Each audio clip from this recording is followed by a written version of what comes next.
عشرے میں اللہ تعالیٰ نے ایک رات رکھی ہے جس کو لیلۃ القدر کہا جاتا ہے۔ سورۃ القدر ایک پوری سورت اس کے نام پر اللہ تعالیٰ نے نازل فرمائی ہے، اور اس سورہ کا شان نزول یہ ہے کہ ایک دفعہ رسول اللہ صلی اللہ علیہ وسلم نے صحابہ کرام کے سامنے بنی اسرائیل کے ایک عابد اور مجاہد کا ذکر فرمایا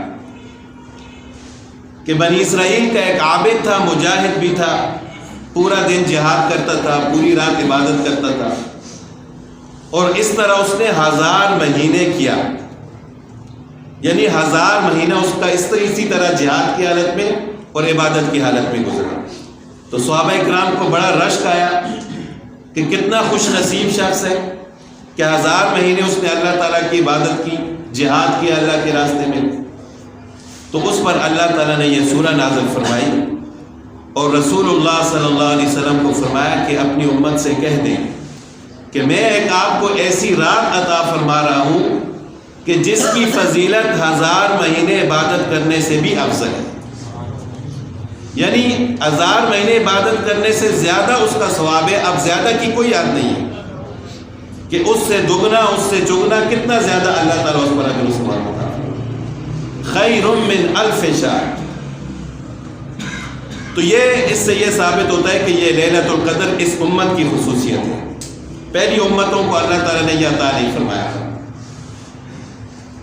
تو کتنی خوش نصیب امت ہے کہ اگر اس کو لیلۃ القدر کی برکات حاصل ہو جاتی ہیں تو اللہ تعالیٰ اس کو 1000 مہینے عبادت کرنے سے بھی زیادہ کا ثواب عطا فرمائے۔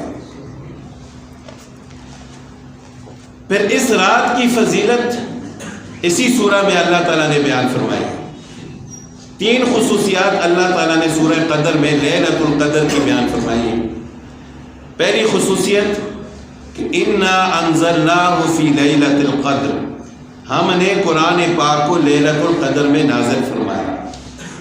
یہ بہت بڑی فضیلت ہے کہ کسی چیز کا تعلق قرآن پاک کے ساتھ ہو جائے، اس کی نسبت قرآن پاک کے ساتھ ہو جائے، تو اس سے اور بڑی فضیلت کیا ہو سکتی ہے؟ دنیا میں جو بھی چیز قرآن پاک کے ساتھ تعلق رکھتی ہے اللہ تعالیٰ اس کا مقام بلند فرما دیتے ہیں۔ جس طرح قرآن پاک کی فضیلت زیادہ ہے، تو اسی طرح جو چیز بھی قرآن پاک کے ساتھ تعلق رکھے گی، نسبت رکھے گی، اللہ تعالیٰ اس کا مقام بھی بلند فرما دے گا۔ آپ اوراق کو دیکھ لیں، جن اوراق پر یہ قرآن پاک لکھا ہوتا ہے، ہم ان کی بے ادبی کرنے کا سوچ بھی نہیں سکتے، حالانکہ یہی اوراق تھے۔ اگر ان پر قرآن پاک نہ لکھا ہوتا تو شاید ہم اتنی زیادہ ان کی ادب و ان پر احترام نہ کرتے۔ پھر جو فرشتہ قرآن پاک لے کر آیا، اللہ تعالیٰ نے اس فرشتے کو بھی فرشتوں کا سردار بنا دیا، حضرت جبرائیل علیہ السلام، اور یہ واحد فرشتے ہیں جو قرآن پاک کی تلاوت کر سکتے تھے۔ باقی فرشتے قرآن پاک کی تلاوت نہیں کر سکتے تھے، صرف سنتے تھے۔ تو پھر جس ہستی پر قرآن پاک نازل ہوا، اللہ تعالیٰ نے ان کو امام الانبیاء بنا دیا۔ پھر جس مقام پر مکہ اور مدینہ میں زیادہ تر قرآن پاک نازل ہوا ہے، آپ دیکھ رہے ہیں کہ لوگ ان مقامات کو دیکھنے کے لیے ترستے ہیں۔ پھر جو شخص قرآن پاک کو پڑھتا ہے، یاد کرتا ہے، اللہ تعالیٰ نے اس کا مقام کتنا بلند فرما دیا کہ قیامت کے دن اللہ تعالیٰ حافظ قرآن سے فرمائیں گے کہ آپ اپنی برادری کے 10 ایسے لوگوں کو سفارش کر سکتے ہیں جن پر جہنم واجب ہو چکی ہے، اور قرآن پاک پڑھنے والے اور حفظ کرنے والے کو اللہ تعالیٰ قیامت کے دن فرمائیں گے کہ قرآن پاک پڑھتا جا، اس طرح پڑھ کے جس طرح تو دنیا میں ٹھہر ٹھہر کر پڑھتا تھا، اور جنت کے درجوں پر چڑھتا تھا۔ تو یہ قرآن پاک کا ہی تو معجزہ ہے کہ جو شخص بھی قرآن پاک کو پڑھتا ہے، یاد کرتا ہے، اللہ تعالیٰ اس کا مقام اتنا بلند فرما دیتے ہیں۔ تو یہ رات بھی ایسی رات ہے کہ اس رات کو اللہ تعالیٰ نے قرآن پاک کو نازل فرمایا۔ اب اس رات کو نازل فرمانے کا ایک مطلب تو یہ ہے کہ نزول کی ابتدا اس رات کو ہوئی، پھر 23 سال لگے آہستہ آہستہ آپ صلی اللہ علیہ وسلم تک مکمل قرآن پاک نازل ہو۔ اور دوسرا مطلب یہ ہے کہ لوح محفوظ سے آسمان دنیا تک اس رات میں نازل ہوا۔ پھر آسمان دنیا سے رسول اللہ صلی اللہ علیہ وسلم تک حضرت جبرائیل علیہ السلام کے ذریعے 23 سالوں میں تھوڑا تھوڑا نازل ہوا۔ تو بہرحال یہ اس رات کی فضیلت ہے کہ اللہ تعالیٰ نے اس رات میں قرآن پاک جیسی عظیم کتاب کو نازل فرمایا۔ دوسری خصوصیت کہ وما ادراک ما لیلۃ القدر لیلۃ القدر خیر من الف شہر۔ اللہ تعالیٰ فرماتے ہیں کہ آپ کو کیا معلوم کہ لیلۃ القدر کیا ہے، اس کا کیا مقام ہے، اس کی کیا فضیلت ہے۔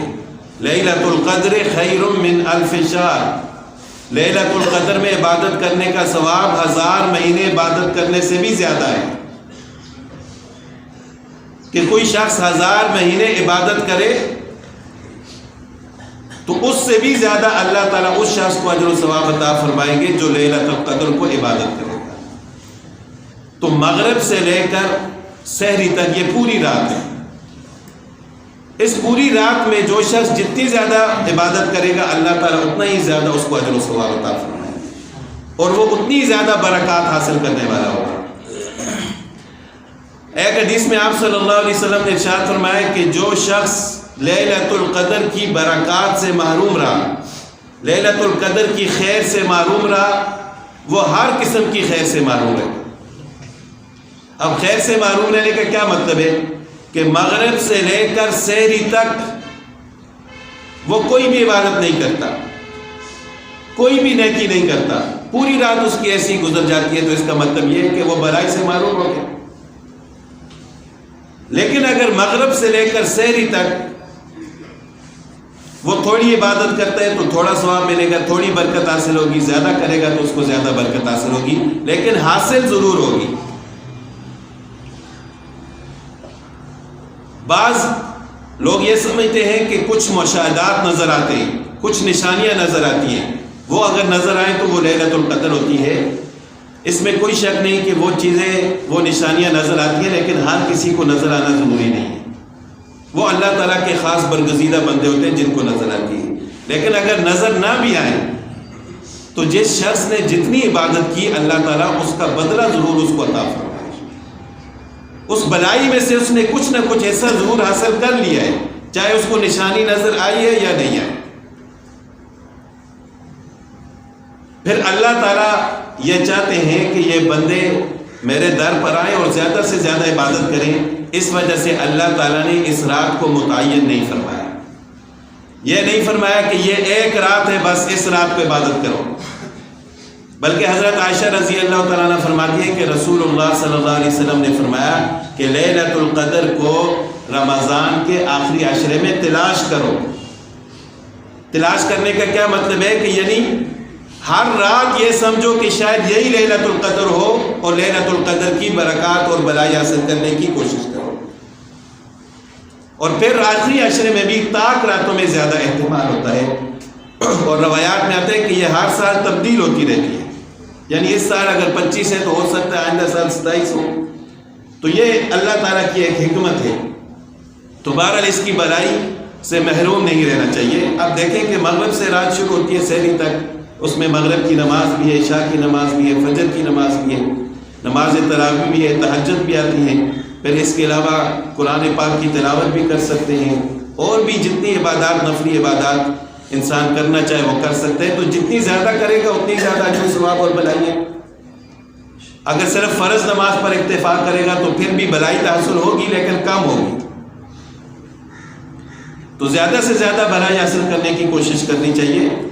یہ رات پھر 1 سال کے بعد آئے گی، اور معلوم نہیں ہے کہ اس سال ہم زندہ ہوں گے یا نہیں۔ کتنے ہمارے بھائی رشتہ دار پچھلے رمضان میں زندہ تھے لیکن اس رمضان میں نہیں۔